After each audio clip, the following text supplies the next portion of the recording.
Buongiorno,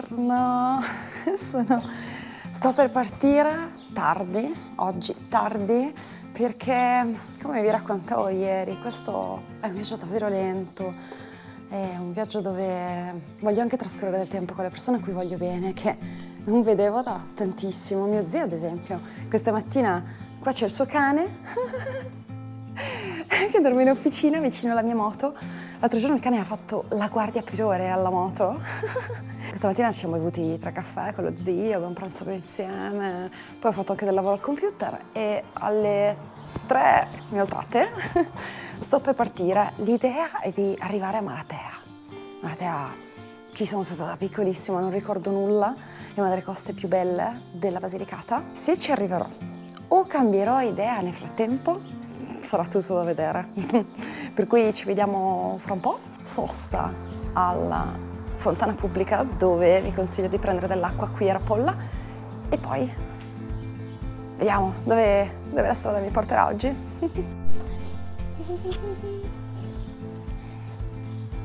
Qualche minuto dopo ho di nuovo cambiato idea. Sono su questa stradina di campagna, alle mie spalle c'è Rapolla e laggiù direzione ai Melfi. Voglio passare per Melfi, bellissimo, c'è un bellissimo castello medievale a Melfi, anche se è stato un po' rimodernato, ricostruito, ristrutturato. Proseguo Melfi e forse i laghi di Monticchio, chi lo sa. State con me, restate con me.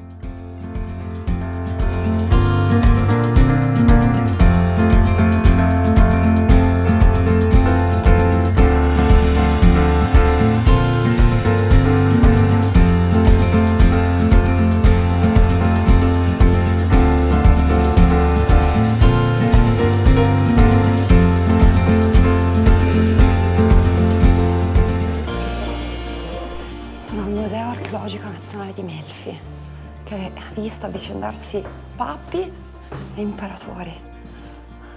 Non per ultimo Federico II di Svezia, che qui promulgò le sue Constitutiones. È stato completamente rimodernato al suo interno. I tanti terremoti della Basilicata l'hanno messo in ginocchio. Il primo nucleo del castello è di origine normanna e fu edificato tra l'XI e il XII secolo. Pure Federico II di Svezia scelse Melfi come una delle sue residenze e proprio qui promulgò le Constitutiones Melfitanes nel 1231, il primo testo di leggi scritte dell'età medievale. Oggi è la prima domenica del mese e la visita al castello di Melfi è gratuita, quindi vi consiglio di venire a fare un salto se passate da queste parti. C'è una bellissima collezione che racconta la storia antica della Basilicata e soprattutto di questo luogo preciso. Nel 1531 Carlo V concesse il Principato di Melfi al genovese Andrea Doria, e tra le prime modifiche che fece la famiglia Doria a questo castello fu proprio la costruzione di questa cappella gentilizia.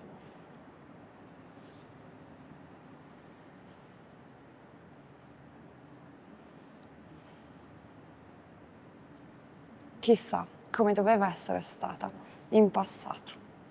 Ed eccoci nelle scuderie che venivano utilizzate nel 1700 sempre dalla famiglia genovese Doria. E così si conclude la visita anche al castello di Melfi. E adesso darò un'occhiata alla cartina e vediamo dove mi andrà di andare.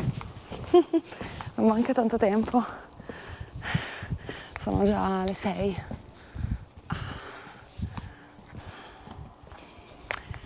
La Basilicata è una terra straordinaria, davvero una regione magnifica, olio, vino, tantissimi siti religiosi, castelli,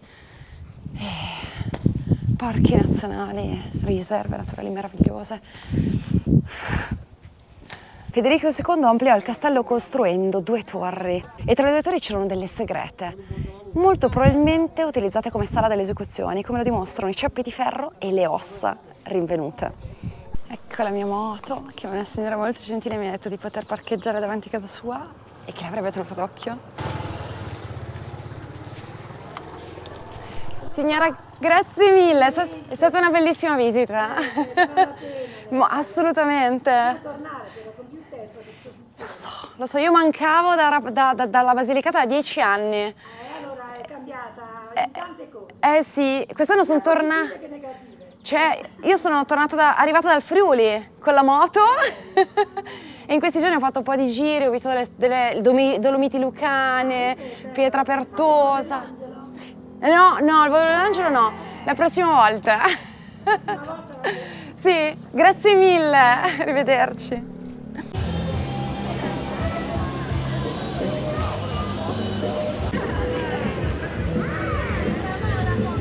Allora, visto che non ho ancora dato spettacolo cadendo in moto di fronte ai passante, l'ho dato per far atterrare quel cavolo di drone che praticamente, invece di tornarsene al punto di partenza, stava cercando di atterrare direttamente nel lago. Sono entrata direttamente nel lago, l'acqua è entrata negli stivali, infatti adesso sono zuppi e mi sono tipo... Adesso vi faccio vedere. Mi sono arrampicata su quel tronco in malo modo con la reflex, con tutto, per cercare di recuperare sto drone che l'ho preso al volo. Cioè, ecco, quindi bene, direi che la giornata adesso può finire e gli stivali si asciugheranno l'anno dei mai. Torno a casa e se è possibile finalmente vado a mangiare i miei panzerotti preferiti in tutto il mondo, pizzeria Mottola Rapolla, andateci anche voi, vediamo se ce la facciamo stasera a mangiarli, perché sono pronti sempre dalle 6 in poi e io in quegli orari sono chissà dove, in giro, in viaggio.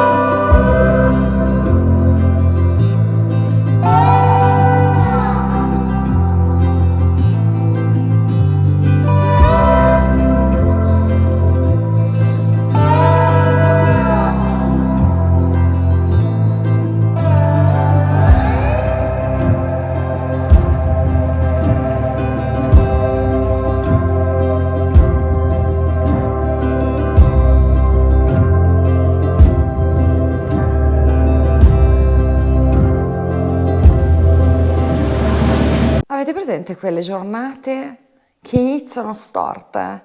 Cioè proprio un po' te lo senti che qualcosa succederà e un po' dici ma è possibile, una dopo l'altra.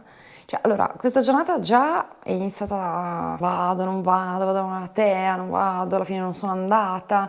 Boh, alla fine io, siccome sono una persona ansiosa di perdere cose perché le perdo, metto le chiavi della moto o le chiavi di casa in questo caso in un posto, sempre quello. In modo tale che non sto lì a impanicarmi in quei 10, 15, 20 secondi in cui cerco in tutte le tasche e non le trovo. Ok? E le metto sempre appunto nel mio tank bag, per esempio. Oggi carico la borsa centrale da mettere dietro e vado giù, vado in garage sulla moto, chiudo il portone di casa e mi accorgo quando sto caricando la moto che il tank bag, la borsa serbatoio dove avevo le chiavi di casa, le avevo lasciate a casa, cioè sul tavolo della casa. Non vi dico, con mio zio, attraverso una scala, io poi lascio sempre, io vivo con le cose aperte, finestre, porte aperte, e c'è un terrazzino qui in casa e quindi c'è stata la scalata attraverso sul balcone, recuperate le chiavi, bene, parto, fantastico, sapete che si è rotta la mia camera del casco, sono senza camera del casco, senza la GoPro centrale, vabbè, quel santo di Mirko, seguitelo perché è quel ragazzo che ha fatto dall'Italia al Nepal guidando un bravo, miticissimo, Lublink Free, mi presta per questo mese la sua Insta 360, no? Per provare, io non l'ho mai provata, non lo so, vedo sempre un po' deformate quelle scene, però bah. Fatto sta che nell'arco di qualche giorno l'Insta diventa la mia unica camera, a parte questa con cui vi parlo. Boh, parto oggi, SD piena, impossibile registrare. E gli dici, vabbè, ok, amen, vado comunque, proseguo. Cosa succede? Vado al castello di Melfi, Lago di Monticchio, vi ho appena raccontato che diavolo è successo, ho ancora gli stivali zuppi, perché mi sono ficcata nel lago, nell'acqua, attaccata come una scimmia su un tronco per riuscire a prendere il cavolo di drone, recuperato bene, quindi inizia male, finisce bene. L'ultima cosa che doveva succedere è questa. Dico a mio zio, arrivo fra 30 minuti, no? E così andiamo a prendere i panzerotti. Che io stavo sognando questi panzerotti, ve l'ho detto anche stamattina. Arrivo, passo per Rio Nero, e da Rio Nero per scendere verso Rapolla c'è una vista panoramica su Rapolla bellissima. È il tramonto, là mi fermo con la moto, prendo la Sony, vado a scattare una foto. Nel frattempo ero in chiamata con Amedeo, e quindi metto il cellulare sul supporto, passo da autoparlante a interfono e parto. E a un certo punto, mentre stavo parlando con questo povero Cristo, con Amedeo, cioè la chiamata si interrompe. Guardo il cellulare e il cellulare non c'è più. Cioè il cellulare non c'era più sul supporto. Mi fermo, torno indietro, penso, cioè sei scema, magari te sei andata a far scattare con la Sony la foto e hai lasciato il cellulare sulla panchina, nel frattempo si forma un capannello di gente, 3-4 persone, dove lasciare il cellulare. A un certo punto arriva proprio super mega veloce una volante dei carabinieri. Perché? E ho scoperto una cosa molto importante che non conoscevo, l'iPhone, il mio cellulare. Quando viaggi con l'iPhone, a un certo punto all'improvviso la velocità diventa zero, perché l'iPhone cade, ha un urto e si interrompe la velocità, manda direttamente un SOS, un segnale di SOS, un messaggio a quelli che sono i contatti di emergenza che voi avete salvato. Cioè date un'occhiata, SOS emergenza sulle impostazioni, vedete se avete 1/2 contatti di emergenza. Io avevo Amedeo, 3 contatti di emergenza, sto povero Cristo. A un certo punto, stavo parlando con lui, si è visto interrompere la chiamata. Probabilmente la chiamata non si è interrotta, semplicemente lui continuava lì a parlare, Francesca, e io non rispondevo più.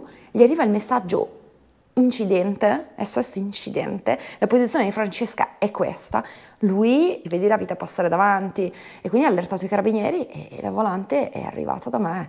Fatto sta che sto benedetto cellulare è caduto dal supporto, non l'avrò agganciato bene, non lo so. E i carabinieri poi tramite la posizione dell'iPhone vedo che scendono dalla volante e si avviano verso dei cassonetti. Il mio iPhone era per terra tra i cassonetti. L'iPhone, voi direte, vabbè, è caduto con la moto in corsa, tra l'altro ben distante, abbastanza qualche 100-200 metri da dove io sono partita. L'iPhone sarà distrutto, no? Sapete quanto durano gli iPhone? Boh, fatto sta che l'iPhone non si è fatto niente, incredibile, nulla, perfetto. E quindi insomma,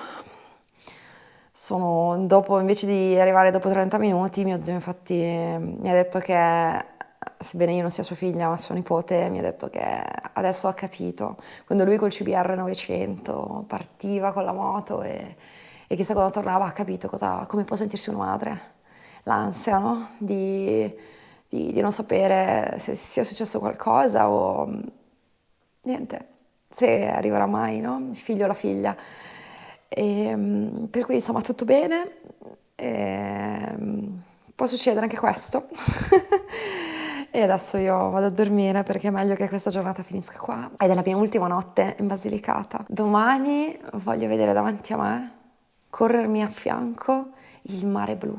Voglio andare sulla costiera amalfitana e voglio avere solo davanti a me la strada e il mare come compagno a fianco a me. Buonanotte, fate buoni sogni. Come sempre, se questi video vi piacciono, iscrivetevi al canale, per me è molto importante, mi permette di continuare a raccontarvi mondi, paesi, luoghi, persone. Lasciatemi un mi piace, commentate qua sotto, ditemi se vi è mai successo e buoni sogni.